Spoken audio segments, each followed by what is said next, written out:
Après avoir réalisé, je crois, pas loin d'une centaine d'entretiens pour le projet Ma thèse et moi, qui, vous le savez, consiste en des, des- faire parler des docteurs en littérature, civilisation, littérature espagnole ou hispano-américaine de leur thèse, je me suis rendu compte que beaucoup de ces personnes que j'avais interviewées revenaient régulièrement sur une œuvre de leur programme d'agrégation. Manifestement, ça les avait beaucoup marqués, et au point que certains m'ont dit c'est clairement le fait d'avoir eu ce texte au concours qui m'a décidé pour telle ou telle période, tel ou tel auteur, tel ou tel texte pour mon sujet de thèse. Effectivement, dans le contexte de l'agrégation, on est un lecteur. Alors, je ne sais pas si on est le meilleur lecteur possible, parce que le plaisir est souvent teinté de beaucoup d'angoisse, perturbé par beaucoup d'angoisse, mais en tout cas, on est un lecteur très attentif, puisqu'on cherche à traquer la moindre petite chose qui pourrait donner matière à une leçon, une explication de texte, une dissertation. Donc là, en l'occurrence, aujourd'hui, moi, je ne vais pas vous parler d'un texte que j'ai eu au programme de l'agrégation en tant que candidate, mais en tant que préparatrice de candidat. Alors, quand les programmes changent, tous les 2 ans, je suis comme comme tous les préparateurs, toutes les préparatrices, je me précipite pour regarder ce qui va être au menu des 2 années à venir. Bon, et parfois, enfin, c'est toujours avec beaucoup de curiosité, un petit peu avec inquiétude, avec de l'inquiétude, parce que il arrive que les programmes soient moins séduisants que d'autres.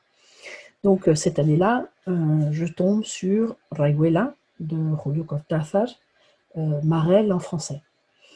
C'était Éric Fischbach, à l'époque président du jury, qui l'avait mis au programme. Alors sur le coup, je fais partie, hein, je le reconnais bien volontiers, de ceux qui ont ronchonné. Il me semblait, à tort, que c'était un roman qui était vraiment très très difficile dans le cadre d'un concours, comme l'agrégation, et puis après, a fortiori, comme le CAPES. En réalité, et ça me permet de lui dire publiquement, Eric, je te remercie beaucoup, beaucoup d'avoir mis Rayuela au programme de l'agrégation, parce que tu m'as offert parmi les plus magnifiques moments de partage avec mes étudiants. J'avais l'impression, au bout d'un certain temps, qu'on était comme nous-mêmes, El Club de la Serpiente, quand on se réunissait en cours pour fouiller, s'interroger, échanger, débattre. On est parfois parti dans des élucubrations plus délirantes les unes que les autres, mais enfin, c'était extrêmement stimulant intellectuellement. Et je constate avec beaucoup d'amusement, d'attendrissement, et aussi, je le reconnais, de fierté, que beaucoup de ces étudiants font régulièrement référence à Rayuela en voyant des échos partout, en faisant des ponts avec toutes sortes de choses. Donc, preuve qu'effectivement, nos programmes de l'agrégation ont souvent le rôle je ne dirais pas que ça nous métamorphose, mais enfin, ça nous change incontestablement comme lecteur. Alors, Rayuela, que ce soit avec les étudiants de l'agrégation ou avec les étudiants de CAPES, j'ai évidemment eu la réaction attendue au premier cours et pendant plus que le premier cours, quelques cours, après septembre. Alors, la première réaction en question, c'est le mécontentement, l'incompréhension, la frustration, parfois un sentiment je ne dirais pas d'humiliation, mais vraiment d'impuissance. C'est-à-dire, je ne comprends pas, je ne comprends pas ce qu'on attend de moi, j'ai énormément de mal à le lire. Je suis allée au bout parce que il y a le concours, mais sinon je l'aurais posé au bout de la 2e page, 3e page. Je l'aurais jeté par la fenêtre, comme à la fin de vous savez quoi. Et, et donc, en fait, voilà, le cours ça a été un vrai défi, parce que dans un premier temps, il s'agit de remonter le courant, c'est-à-dire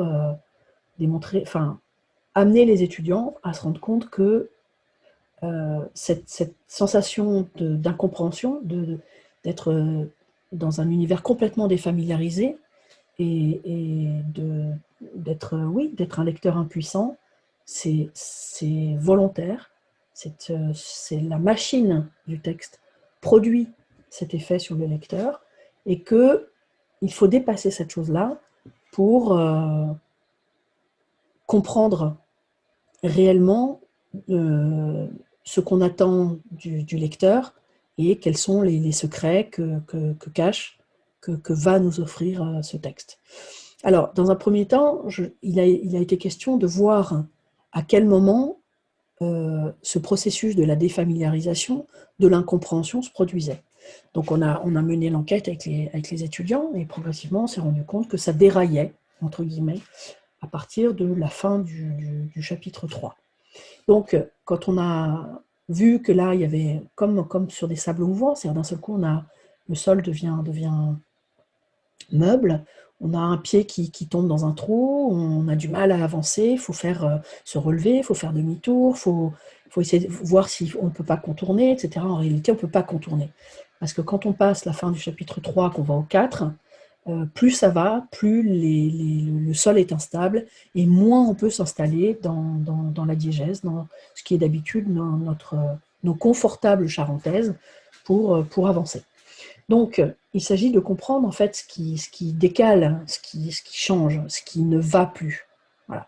Et là, une fois que les étudiants ont fait ce diagnostic, c'est-à-dire qu'ils ne pouvaient plus compter sur l'histoire, sur la diégèse, pour savoir ce qui se passe, savoir vers où on va, et qu'il faut peut-être accepter ce moment d'instabilité, même si ce moment d'instabilité dure, je crois qu'il y a déjà une première phase alors je ne dirais pas d'acceptation, parce qu'il ne s'agit pas d'être pieds et poings liés dans la logique, enfin pris par la logique du texte, et de simplement subir. Mais disons que je pense que là, les étudiants se sont mis en suspens en disant « Bien, dans ce cas-là, on attend de voir. » Voilà. Et ils ont relu le texte, ils sont arrivés au terme du roman, et j'ai bien vu qu'il y avait peut-être 30 ou 40% ils avaient accédé à 30 ou 40% du sens. Voilà. Et je leur ai dit, bon bah, maintenant, faites le compte de ce qui est resté en suspens. Des choses que vous n'avez pas comprises. Voilà. Et listez ces choses-là, et voyez si elles sont importantes, si elles ne sont pas importantes, si elles vous ont empêché finalement de comprendre y compris l'anecdote du texte, c'est-à-dire l'histoire entre Horacio, la Maga, El Club de la Serpiente, etc., etc. Où est-ce qu'ils sont, quand est-ce qu'ils sont, qu'est-ce qu'ils font, etc., etc.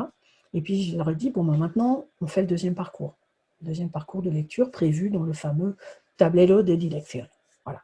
Et au terme de cette deuxième lecture, ben, j'ai bien vu qu'il s'est opéré deux choses. C'est-à-dire, dans un premier temps, ils se sont dit, bon, cette fois, je me rends compte que j'ai un certain nombre des réponses aux questions que je me suis posées au terme de la première lecture, que j'ai rempli des trous, que j'ai dépassé un certain nombre d'écueils qui m'empêchaient de comprendre toute cette histoire.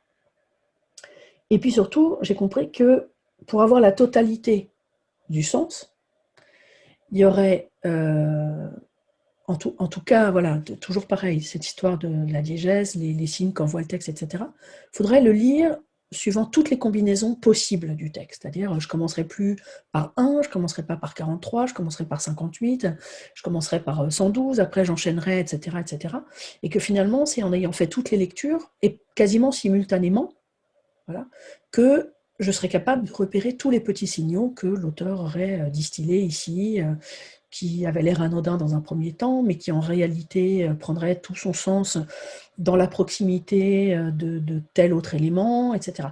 Alors, voilà, ça, ils l'ont compris. C'est-à-dire que finalement, Rayuela, c'était un texte qui comprenait une infinité de livres, et que cette infinité de livres constituait finalement Rayuela. Bien.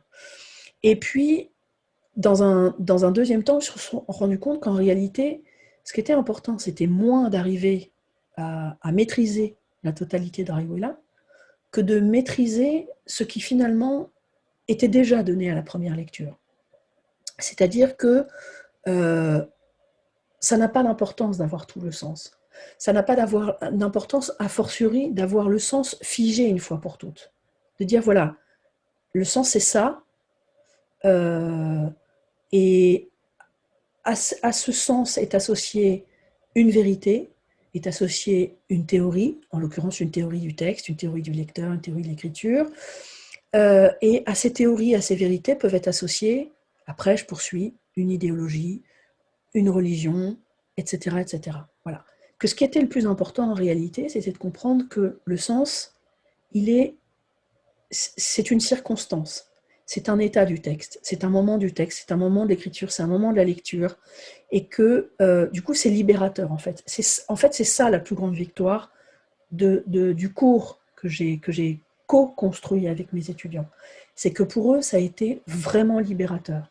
Ils se rendus compte que finalement, voilà, le sens était mouvant, le sens était migrant, que le sens ne devait pas être stabilisé à l'intérieur d'une page, ne devait pas être stabilisé à l'intérieur d'un chapitre, qu'il fallait sans arrêt que ça bouge et que le lecteur, voilà, recomposait perpétuellement le sens. Voilà. Alors ça, oui, ça a été vraiment libérateur parce qu'ils se sont rendus compte que cette leçon qu'ils avaient apprise à travers Rayuela, en fait, elle valait pour leur vie intellectuelle en général, qu'ils ne devaient pas se laisser enfermer dans la vérité, c'est ceci. Le mensonge, c'est cela. Que tout ça, voilà, c'est tributaire de circonstances.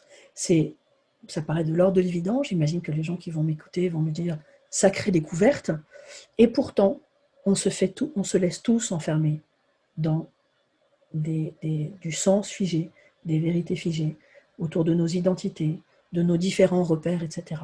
Et là, je vois bien que mes étudiants, ils ont compris que finalement, le sens, leur identité, était une circonstance et qu'à partir de là, ils pouvaient perpétuellement se réinventer en tant que lecteurs, à travers le texte, à travers l'écriture si eux-mêmes ils écrivaient, et dans leur vie tout court.